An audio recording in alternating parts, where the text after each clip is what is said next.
आप लोग climate treaty, Sandeep ji climate treaty एक और बहुत बड़ा षड्यंत्र है इन्हीं ग्लोबलिस्ट का, जो नेशंस को कंट्रोल करने का, उनके रिसोर्सेज को कंट्रोल करने का। कल ट्रंप ने एक एग्जीक्यूटिव ऑर्डर के थ्रू पेरिस क्लाइमेट ट्रीटी से भी अपने आप को विड्रॉ कर लिया, और भारत जो है वो G20 नेशन में से एक ऐसा नेशन है जो उसने क्लाइमेट ट्रीटी के सारे पॉइंट्स को, उनके सारे एजेंडास को भारत में जो है वो बहुत अच्छे से रन कर रहा है। Trump removes US from Paris agreement, again revokes Biden's climate policies, मतलब जो उसकी पॉलिसीज इसको उसने हटा दी, और India only G20 nation to meet Paris climate accord target before time. तो ये क्लाइमेट अकॉर्ड है क्या, इसकी थोड़ी सी आपको मैं हिंट देती हूँ कि ये बेसिकली इसका एक एजेंडा ये भी है कि आपके एक ये ना जो डेवलपिंग नेशंस हैं ये पूरा मार्क करते हैं कि आप इससे ज्यादा कोल एनर्जी, फॉसिल फ्यूल नहीं यूज कर सकते, इससे ज्यादा आपकी कार्बन फुटप्रिंट्स नहीं होने चाहिए। इन्होंने हर चीज को मार्क करा है कि अगर आप कोल यूज करते हैं तो उससे इतना कार्बन निकलता है और धरती जो हमारा जो क्लाइमेट है, अर्थ का क्लाइमेट है, उससे अफेक्ट होता है।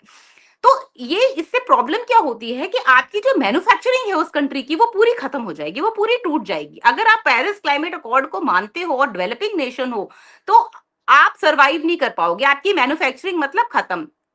In fact not just developing nation, develop Nations के लिए भी एक बहुत खतरनाक घंटी है। और इसीलिए ट्रंप ने, आप देखेंगे इससे पहला उसने one of the executive orders के हम कर रहे हैं क्योंकि हमें अपनी कंट्री को मैन्युफैक्चरिंग में मजबूत करना, और मैन्युफैक्चरिंग फॉसिल फ्यूल्स के बिना सरवाइव नहीं कर सकती। फॉसिल फ्यूल मतलब कोल, पेट्रोलियम, इन सब फ्यूल्स की वजह से सरवाइव नहीं कर सकती, तो उसने निकल लिया। और भारत जो है वो पहला एक ही ऐसा G20 नेशन है जिसने जो है वो उसको टारगेट से पहले बिफोर टाइम अपने टारगेट्स पूरे कर रहा है।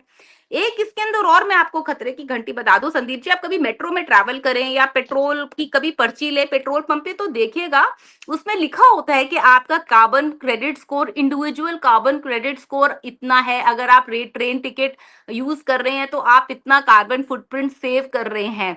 तो आने वाले समय में ये लोग जैसे आपकी जो है वो क्रेडिट कार्ड की हर एक डिटेल को ये लोग नोट करते हैं और मार्किंग करते हैं, उसी तरह से आपने कितना पेट्रोल यूज किया, अगर आपकी गाड़ी 15 किलोमीटर चली तो आपने कितना कार्बन एटमॉस्फेयर में डाला, वो सारा आपका रिकॉर्ड होगा और आपके कार्बन क्रेडिट स्कोर्स बनेंगे।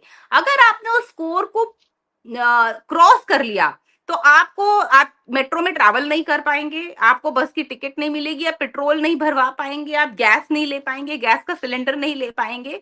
इस स्थिति पे आपको इनका जो फुल एजेंडा है वो ये एजेंडा है पेरिस क्लाइमेट ट्रीटी का, ग्लोबलिस्ट का। तो अगर मोदी जी इसके साथ अलाइन हो रहे हैं और ट्रंप नहीं हुआ, ट्रंप ने विड्रॉ कर लिया, तो हमें साफ साफ दिखाई दे रहा है कि ट्रंप ने डीप स्टेट के ऊपर एक बहुत बड़ा आघात किया उनके इस एजेंडे को, लेकिन हमारे मोदी जी उनके साथ अलाइन होते हुए दिखाई दे रहे हैं। तो आपके दर्शकों के इसके ऊपर भी शोध करना इंपॉर्टेंट है कि ये क्या चल रहा है भारत देश में। तो ये बहुत खतरनाक है पेरिस क्लाइमेट ट्रीटी का।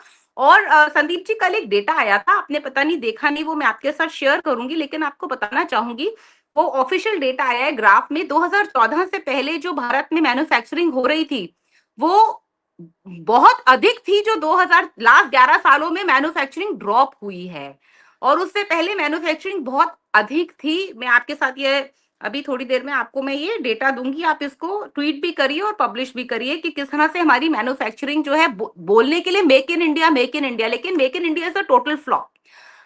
ये मेरी आंखों देखी बात है। वल्लभगढ़ जो गाजियाबाद के पास है, वहां पे बहुत सी एमएसएमईज रहती थी, हजारों के टाइप उसमें बंद हुई है संदीप जी, हजारों की फिगर्स में एमएसएमईज बंद हुई हैं भारत में। तो ये कौन सा मेक इन इंडिया है? तो क्या ये जो क्लाइमेट ट्रीटीज ये सब कुछ जो साइन हो रहा है, क्या ये इसका नतीजा है? Something is not right somewhere, तभी तो हमारी हालत इतनी खराब हो रखी है। हमारे आप Q2 के रिजल्ट्स देखे चाहे Q3 के रिजल्ट्स देखे, सारे कंपनीज नीचे जा रहे हैं। टैक्स टेररिज्म आपने इतना बढ़ा रखा है, मिडिल क्लास के पास पैसा नहीं है खर्च करने के लिए। अभी जो है वो एक्सिस बैंक के जो सीईओ हैं डिवॉर्स में, उन्होंने भी यही सेम चीज लिखी है कि ये जो इतनी फ्री की रेवड़ीज और हाई टैक्सेस हैं उसकी वजह से जो है भारत की Q3 रिजल्ट्स भी खराब आए हैं, उसकी वजह से जो है वो इकोनॉमी डाउन होती हुई दिखाई दे रही है। तो ये आपके दर्शकों को जानना बड़ा इंपॉर्टेंट है कि ये जो एक बहुत बड़ा ग्लोबलिस्ट षड्यंत्र चल रहा है, क्या भारत उसका पार्ट है? और देखिए संदीप जी, इनके मास्टर स्ट्रोकवादी इसको गैस लाइटिंग कैसे करते हैं। अरे सोरोस का नाम लेके बोलेंगे कि बाकी सब डीप स्टेट एजेंट है, बिल गेट्स भी डीप स्टेट है, लेकिन जहां पर बिल गेट्स और मोदी जी एक दूसरे को अपना परम मित्र डिक्लेयर करते हैं, वहां पर जो है ये लोग चुप हो जाते हैं, वहां पर इनकी जो है वो ध्वनि बिल्कुल निकलती भी नहीं है, जैसे इनके मुंह में दही जम गया हो कि अब ए, आप जब एक हम बात। आपने जो एक कहा, मैं इस पे आपको सिर्फ सपोर्ट कर देता हूँ, ये भास्कर का है ये रिपोर्ट। 7 साल में बंद हुए आधे एमएसएमई। जी बिल्कुल। एमएसएमई मंत्रालय के आंकड़ों के मुताबिक 2016 में जहां 6.25 करोड़ एमएसएमई थे, वहीं अब इनकी तादाद 48% घट के 3.25 करोड़ रह गई है। उद्योग पोर्टल के मुताबिक बीते 3 साल 5 महीने में ही 32.5 हजार एमएसएमई बंद हो गए हैं। तो एमएसएमई जो आप कह रही हैं, वो सपोर्ट में मैंने ये ठीक है, आपको आपने दैनिक बिल्कुल जी भास्कर का जी जी रिपोर्ट दिखा दिया। जी बिल्कुल। तो आप ये देखिए, तो इसका अगर एमएसएमईज बंद होंगी मतलब आपकी मैन्युफैक्चरिंग नीचे जा रही है, अगर आपकी मैन्युफैक्चरिंग जा रही है नीचे तो मतलब आपका देश अंदर से खोखला हो रहा है, बिकॉज किसी भी देश के लिए मैन्युफैक्चरिंग सबसे इंपॉर्टेंट है। और डोनाल्ड ट्रंप ने इसी बात को मद्देनजर रखते हुए पेरिस ट्रीटी को अपने से बाहर निकाला, यूएस को डिसोसिएट किया और खुले में बोला कि अब हम मैन्युफैक्चरिंग, हमारी कंट्री जो है दोबारा अपने कंट्रोल में लेगी और हमारा देश फिर से समृद्ध बनेगा, सबसे रिच बनेगा, उसकी जो खोई हुई इज्जत है हम उसको वापस लेकर आएंगे।